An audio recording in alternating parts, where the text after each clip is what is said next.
عالم برزخ کی کیا حقیقت ہے؟ عالم برزخ کی حقیقت بھی معلوم ہونی چاہیے. خیریت پھیلانے میں ایک یہ بھی وجہ ہے، یہ بھی ایک ذریعہ بنا لیا گیا ہے کہ گویا اسلام کا تصور مرنے کے بعد کا ایسا لگا ہوا بےمانی اور سچی ہے کہ کوئی معقول آدمی اس دنیا میں اس تصور کو قبول نہیں کر سکتا. کہانیاں ہیں، حوریں ملیں گی، باغات ہوں گے، شہد ہوگا، دودھ ہوگا اور اس میں عیش کرتے پھریں گے سارے. تو کہتے ہیں یہ دنیا کا تصور یہ تو ہمیں قبول ہی نہیں ہے اور عالم برزخ ہو گئے. وہ کیا چیز ہے؟ اگر آپ حضرت مرزا صاحب کی قرآن کریم کی تفاسیر کو نکال دیں اس نقشے سے تو پیچھے وہی کچھ رہ جاتا ہے جس کے نتیجے میں جاہلیت پھیل رہی ہے. حضرت مرزا صاحب تشریف لائے اور یہ بہت بڑا احسان ہے حکومت کا، خدا تعالیٰ کا، کہ آپ کے ذریعے ان باتوں کے حل پیش کیے قرآن و حدیث کی روح سے جس کو علماء نے بگاڑ کر کہانیوں میں تبدیل کر دیا تھا. عالم برزخ بھی انہیں میں سے ایک چیز ہے. حضرت مسیح علیہ السلام نے فرمایا کہ لوگ جو یہ کہتے ہیں علماء کہ ظاہری قبر جس میں ہم پڑھتے ہیں یہی وہ قبر ہے جس میں کھڑکیاں کھلیں گی جنت اور جہنم کی، اور جس میں فرشتہ آئے گا قبر کے اندر اور پھر سوال جواب کرے گا، جاتے ہی نماز کا پوچھے گا اور پھر مارے گا گرز سے اگر وہ نہیں کرتا ہوگا. آپ نے فرمایا کہ یہ تاریخ حضرت صلی اللہ علیہ وسلم کے کلام اور قرآن کریم پر غور نہ کرنے کے نتیجے میں کہانیاں بن گئی. قرآن کریم نے کئی ایسی خبروں کا ایسے برزخ کا تصور پیش نہیں فرمایا. آپ نے فرمایا کہ ذرا سے عقل کرو، ہزاروں خبریں ہیں جو بعض دفعہ آسمانی حادثوں کے نتیجے میں ننگی ہو جاتی ہیں. وہاں بجوؤں کے سوراخ تو تم دیکھو گے لیکن فرشتوں کی کھلی کھڑکیاں نہیں دیکھو گے. جنت اور جہنم کی ہوائیں اس طرح چلتی ہوئی نہیں تمہیں نظر آئے گی. فرمایا ان پر غور کرو. قرآن کریم جو کہنا چاہتا ہے وہ اپنے مضمون کو خوب کھول کر بیان کرتا ہے. وہ اور باتیں ہیں، وہ یہ باتیں ہیں. قرآن کریم کا جو تصور ہے عالم برزخ کا اور قبر کا، اس کے متعلق تفصیلی مضمون تو میں یہاں بیان نہیں کر سکتا. میں آپ کو یہ آپ کی رہنمائی کر سکتا ہوں کہ حضرت مسیح موعود علیہ السلام کی ایک کتاب ہے اسلامی اصول کی فلسفی. اس میں ایک مذہبی کانفرنس میں یہ سوال جو سوال اٹھائے گئے تھے ان کا جواب ہے. اور ایک سوال یہ بھی تھا کہ مرنے کے بعد کیا ہوگا اور کیا کیفیت ہوگی. تو قرآن اور حدیث سے آپ نے اس مضمون پر نہایت کی پیاری تفصیلی روشنی ڈالی ہے جو اتنی عقل کو مطمئن کرنے والی ہے.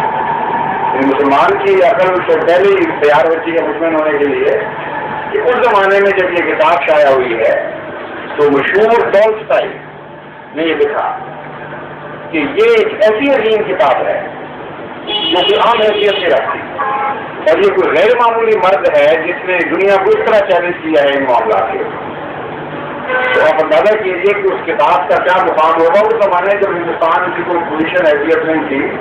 قادیان کی بستی سے ایک آدمی کتاب لکھتا ہے اور دنیا کے بڑے بڑے لوگ ٹولسٹائی جیسے یہ اس کے اوپر تبصرے کرنے لگ جاتے ہیں. اس کو پڑھیں تو آپ پر یہ ساری حقیقتیں روشنی ہو جائیں گی اور یہ بھی یقین ہو جائے گا کہ یہ شخص کلام الہی سے بات کر رہا ہے، اپنی طرف سے بات نہیں کر رہا. 12 عالم برزخ کا خلاصہ میں آپ بتا دیتا ہوں. عالم برزخ سے مراد یہ ہے کہ مرنے کے بعد اس دن سے پہلے جس کو حشر نشر کہا جاتا ہے انسانی روح ایک لمبے درمیانی دور سے گزرے گی جس میں اس کی ڈیولپمنٹ ہوگی.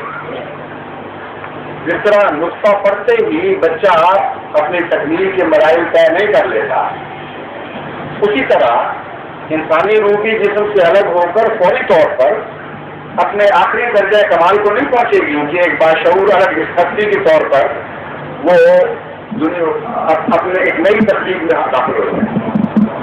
آپ نے قرآن سے استنباط کرتے ہوئے مختلف آیات سے اس مضمون کو بیان کروایا ہے کہ وہ دور جس میں روح نے مکمل ہونا ہے اس دور میں ہی اس کی جنت اور جہنم کا فیصلہ بھی ہوگا.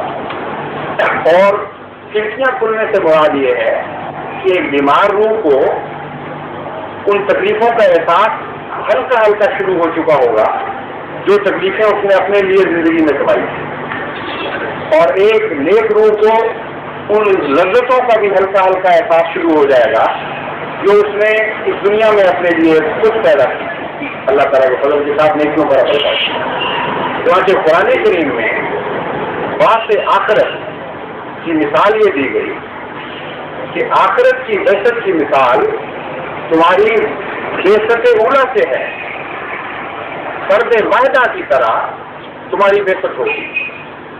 اب فرد واحدہ کی بہشت کیسے ہوتی ہے اس کے متعلق خود قرآن فرماتا ہے، یعنی یہ نہیں کہ ضرورت کہ آپ کے آج کل قرآن کے لوگوں کے متعلق اس کے چاہنے والے اپنی طرف سے لقمے ڈالیں قرآن کی بک میں۔ ایک ایک چیز قرآن نے خود بیان فرمائی۔ پہلے یہ فرمایا کہ نفس واحدہ کی طرح تم دوبارہ اٹھائے جاؤ گے۔ نفس واحدہ کس طرح اٹھایا جاتا، کیا ہوتا ہے اور کس طرح وہ پیدا ہوتا ہے؟ فرمایا ماں کے پیٹ میں ہم تمہیں جو شکلیں دیتے ہیں، تصویریں تمہاری مختلف بناتے ہیں، ان پر غور کرو تو تمہیں سمجھ آ جائے گی کیسا حیرت انگیز کلام ہے۔ حضرت اقدس محمد مصطفیٰ صلی اللہ علیہ وسلم کے زمانے میں چیر پھاڑ کا، جانوروں کی چیر پھاڑ اور اس کی تحقیق کا نظام جاری نہیں ہوا تھا، تصور ہی کوئی نہیں۔ اور ماں کا پیٹ پھاڑ کر کون دیکھ سکتا تھا کہ کیا کیا تصویریں بنتی۔ یہ ایک پیشگوئی والا کلام تھا، کیونکہ رسول کریم صلی اللہ علیہ وسلم ہر زمانے کے رسول ہیں، اس لیے قرآن کریم کے بعد چیلنج آنے والے انسانوں کے اوپر زیادہ روشن ہوئے کیونکہ وہ ترقی کر کے وہاں پہنچ گئے۔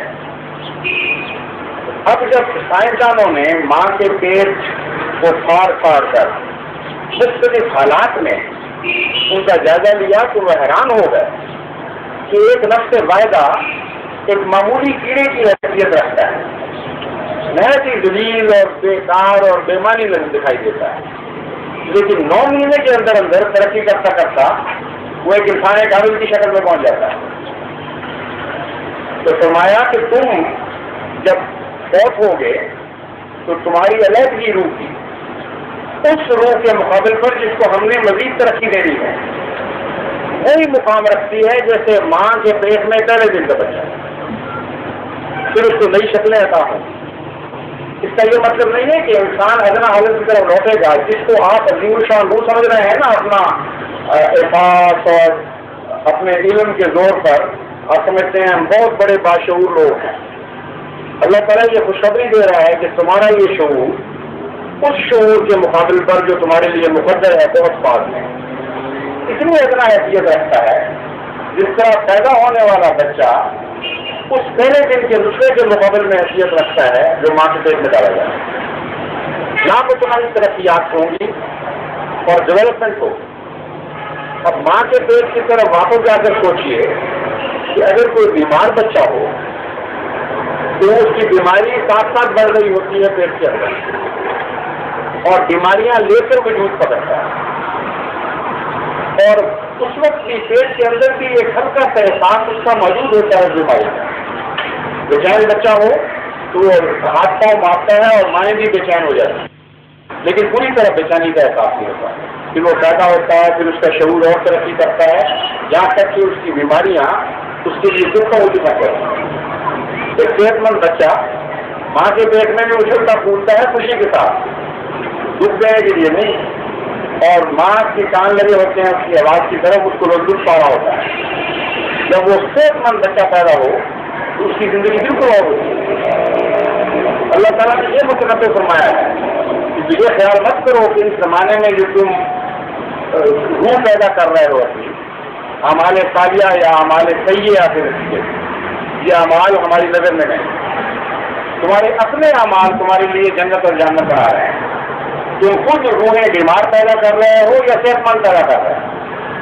اس لیے کل کو جب یہ متمثل ہو جائیں یہ چیزیں ساری اور ایک نئی روح پیدا ہوگی تو تمہارے اعمال سے اس کا تعلق ہوگا۔ ایک پاک ظالم گندے فطرت کا انسان جسے غریب انسان کی ہمدردی نہیں، اللہ سے پیار نہیں ہے، اس کی روح اور طرح پیدا ہوگی اور وہی اس کی نہیں جہنم ہے۔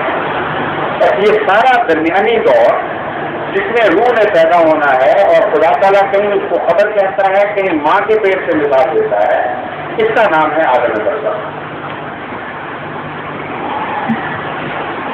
ظہور مہدی آخر زمان